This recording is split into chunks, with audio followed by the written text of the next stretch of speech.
Welcome to the broadcast, everybody. In the past few days we've had appearances from the beloved daughter-in-law and the cursed daughter-in-law, the cursed toxic daughter-in-law. And I'll leave it up to you to decide which is which. But in Southport, in a sober display of regal royalty and royal concern, the Prince and Princess of Wales visited Southport to offer support to the community as the town recovers from the knife attack in July. This was a largely unannounced visit. Actually, I should say that the press had been informed that Prince William was due to attend, with no fanfare. Do you notice the difference between royalty and non-royalty? No fanfare. What they were not privy to was the fact that the princess would be attending and accompanying the heir apparent, as she did. They only discovered this on the day, which tells us that Catherine herself is monitoring her own well-being and giving herself to us as and when she can. And I'm so glad that she did make herself available on this occasion. Their Royal Highnesses met privately with the families of the 3 children who were murdered a few months ago in that shocking incident, and they also met with the dance teacher that was teaching the young children when this hideous spectacle took place. They met with emergency responders at the community centre, listening to their experiences and the impact on their mental health, along with mental health practitioners who have been working to support the blue light community since the tragedy. The Royal Foundation supported a fundraiser with a substantial donation to help fast-track psychological and physical rehabilitation for police and ambulance personnel. And they were coordinating their wardrobe a little with accents of burgundy red, like fine wine, weren't they? The princess wore a McQueen coat and a dress by Whistles with brown suede pumpies. Well, I don't mean to trivialise a very serious day and a very serious incident which broke all of our hearts, in all seriousness. But it does propose the quiz. What sort of comfort could anybody bring to those parents, those people involved? Well, if anything could bring comfort, if anything at all in some small way, surely that thing would be a smile from our Princess of Wales, wouldn't it? A smile from Catherine and tender concern from our future king to his future subjects. And we are told that there was a hug that took place in private that nobody would be privy to, nobody would know about, nobody would be propagandising it. But we were furnished with the information after the fact by an emergency worker who said that the princess simply couldn't resist after the meeting to just say to them in private as they gathered together, "May I just hug each of you?" And indeed they did have a hug. What did it mean particularly to you and to the fire service that she came along as well today? In the nicest possible way, the princess just broke from the group and followed the first responders back into the building to just give them all a hug. So that just says it all, really, doesn't it? And although I make no bones of the fact that I don't often appreciate our royalty mixing with the hoi polloi and hugging and kissing and smooching and embracing, it gives me the warm fuzzies, the same as it does any of you, my dear, but it's not really to my taste. I'm old-fashioned.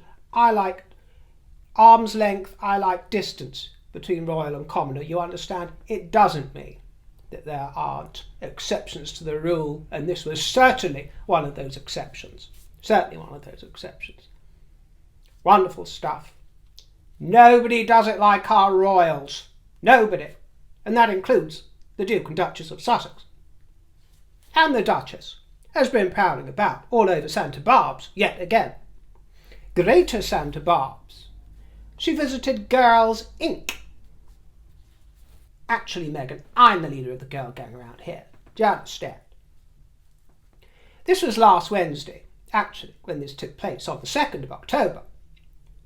She was assisting with a new digital wellness programme, Social Media U.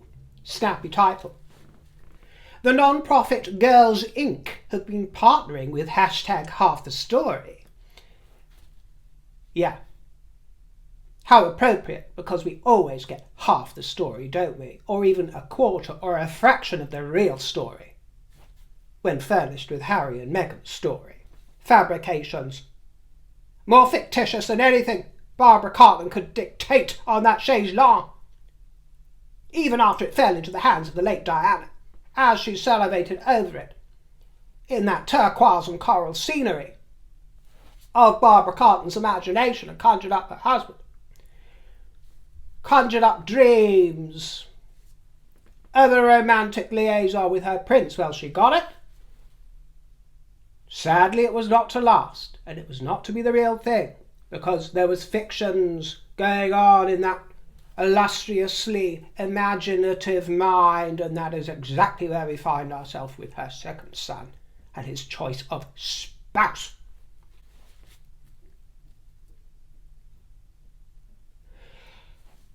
As I say, hashtag half the story, partnered with Girls Inc., as this programme launches in the United States. The founder of hashtag half the story is Larissa May, and Larissa May told Vanity Fair Meghan talked about being one of the most bullied people in the world. I think you mean your sister-in-law, Meghan. I think you made a little slip of the tongue there, and not the kind that your husband enjoys. I think you meant your sister-in-law when you're talking about the most bullied woman in the world. Were you around earlier this spring, this summertime, to see the drama? Much of it engineered by your cohorts, your associates, your hires, your minions, your minstrels, mischief makers, and your husband and you. Just like Judy Garland's character in Meet Me in St. Louis. What was that character called? Esther. Rose and Esther, of course. Just like Esther in Meet Me in St. Louis. As she told John Truitt, there's nothing I loathe, despise and abominate more than a bully. I'm paraphrasing, but along those lines, my dear. Nothing. And that goes for me as well. There's nothing I loathe, despise and abominate more than a bully. So I would be the first to call bullies out. However, I'm also the first to call out hypocrisy. So what are we to make of the testimonies of the Sussex survivors? And the detail that came from the rambling reporter of the Hollywood Reporter not so long ago, where we were told, and Hollywood Reporter held firm to tell us of these reports that you've been terrifying people, making grown men quiver and cry. And what about all the presenters that have been cancelled in the wake of your complaints? And bolshing it in, or toddering in Harry's case, cock of the walk. Gonna silence you, stop your talk. Cock-a-doodle doing, any cockle doing, whatever it is, my dear, you're there squawking, doing your fast talking. On this occasion, I happen to think that overall she looked very nice indeed. I am not a fan of the great big high-waisted bunched up look, but I did like the smartness and the slickness of the blue shirt and the white slacks. However, there is always a downside, and that downside always involves being unkempt. The gal always emerges looking unkempt in some way. This time it happened to be creases around the groin and around the crotch area. Lee said soon it's mended. But all this money on the most illustrious fabrics in the world and luxury material, and every time creased up and unkempt. The financial support for this effort to encourage teens to socialise without screens, well, good luck with that, comes from Archewell, from Oprah's charitable foundation, and from Melissa French Gates's pivotal ventures. Well, Meghan dear, I wish you no harm. I hope that you're not being bullied, but if you are receiving the repercussions of your own bullshit, bullying, lousy behaviour, then I'm afraid that is your karma. That is your karma. So if you want to associate with Oprah's charitable foundation and the pivoting ventures of Melissa French Gates, well, I suggest you do a little pivot and venture off somewhere else. Because I've had quite enough of this adventurous behaviour of the Arab East. Many happy returns were in order for the Duke of Kent, who turned 89 years old, and in celebration 3 pipers from the Royal Scots Dragoon Guards, of which His Royal Highness's Deputy Colonel-in-Chief performed for the Duke at Kensington Palace. And another Kent, or associated with the Kents, has been in the news at Kingston. Late son-in-law of Prince Michael of Kent and Princess Michael of Kent. So this is the Duke of Kent's niece's husband, Thomas Kingston, you recall, topped himself a few months ago, didn't he? Topped himself, or was it the end of last year? Anyway, regardless. Very, very sad affair, hideous. Lovely man in all respects, isn't it curious? Tommy Kingston, blessed with good looks, with charm, all-round lovely guy, wife of anybody's dreams, into royal society, one would think not a care in the world, reaches that sort of level of despair. Then he tops himself. You know, it's one thing I've always understood, whether peasant or pauper, despair is despair, isn't it? A great leveller. But it's been in the news because at a pre-inquest review at Gloucester Coroner's Court, it was revealed that the death was unexpected and impulsive, with apparently no preemptiveness. The Kingston family have been advised that there is a possible connection between the medication that Thomas was on and his state of mind on that very day, and this was due to a recent prescription.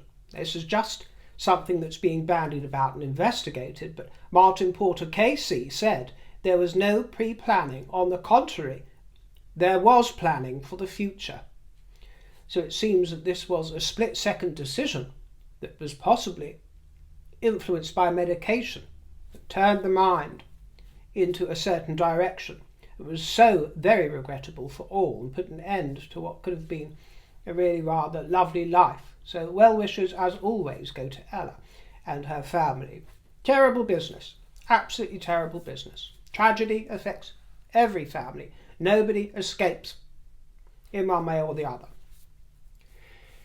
Now, Prince William was at a gathering involving BAFTA, of which he is president, which is to do with British film and the industry here, and he's patron of the Royal African Society.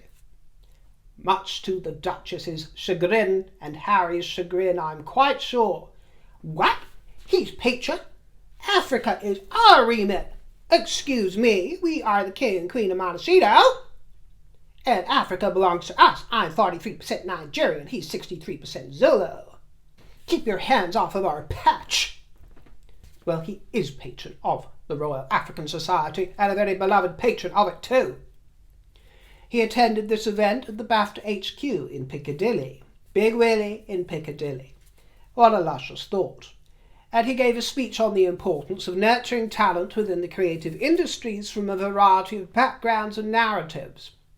Yawns no. 150 young people have been supported through the Prince William BAFTA Bursary Fund that was founded just a few years ago in 2021, offering grants for entry-level positions for creative practitioners. Marvellous. But I'm getting really curious now about how long this beard is going to stay, if it's for keeps, and if he will bring it into his kingship. I don't want it. I don't want it. I'm fed up with it. Have a shave. Have a shave, love. I want him back looking spruce. It's not hirsute enough.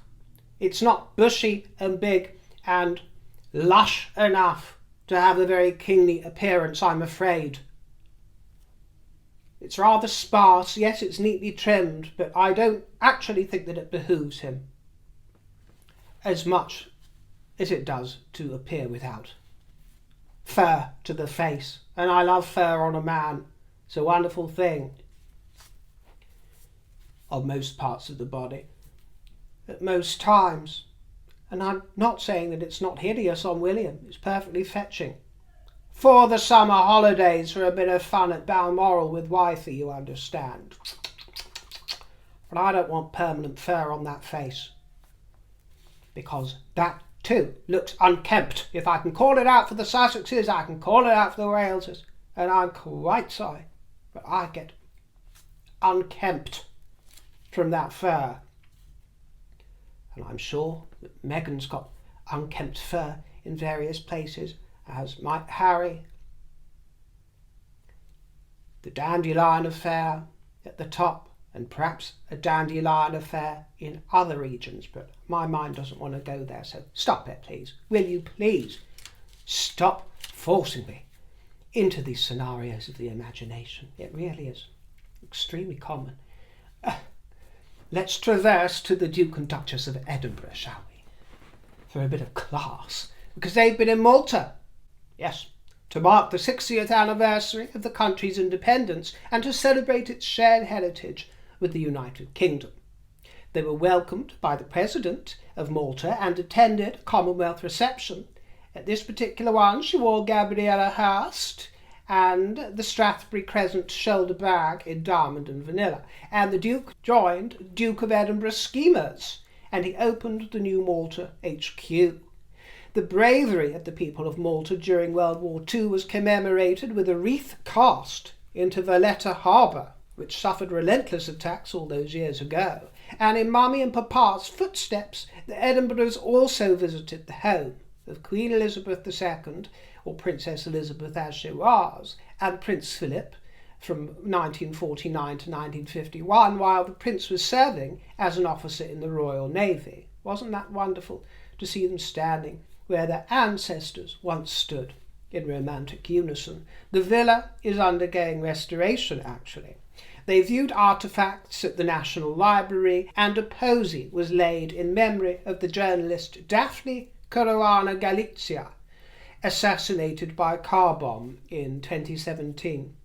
I've noticed a few of these traditionally old-fashioned, if you like, sort of Greek names, such as Daphne, coming into vogue again recently, including with young ones coming through, and I really like it. Those sort of names have really grown on me. Daphne, nice. It was a Gabsy Hurst number again, this time in the colour of blush, with a twilly scarf by Hermes woven into her locks, and she was accompanied by the High Commissioner to the EasyJet maintenance facility at Malta International Airport. And this would make a charming bedspread, wouldn't it, at Brambley Hedge or something? Quite charming. The Zimmermann halcyon dress with red Jimmy Choos, and this was at the King's birthday reception in Malta, apparently. Lots of fun had by all. The Princess Royal was representing for the Carers Trust at a short breaks conference, where she highlighted the vital role of carers and the importance of access to a short break. The short breaks scheme in Wales is helping carers take the well-deserved breaks they need. And a state visit has been announced for the 3rd to the 4th of December this year at Buckingham Palace. Their Majesties will host the Emir of Qatar and his consort, who is the first of his 3 wives. If the late Diana thought that her marriage was crowded, one wonders how she might have fared under the traditions of the Arab world. Some of them have got one wife for every day of the week. The King has visited Qatar on 8 occasions, and His Highness the Emir attended the coronation and is on very familiar terms with the King. So plenty of royal occasions to look forward to coming up, including, of course, Australia later in the month, just around the corner. See you next time, my dears. Thank you for joining me. Do let me know your fruity thoughts and leave some juicy comments. And if you fancy treating me to a tipple, my tippling jar can be found in the box below. And I thank you most sincerely. Ta-ra, my dears. Thanks for joining me. Toodle pip.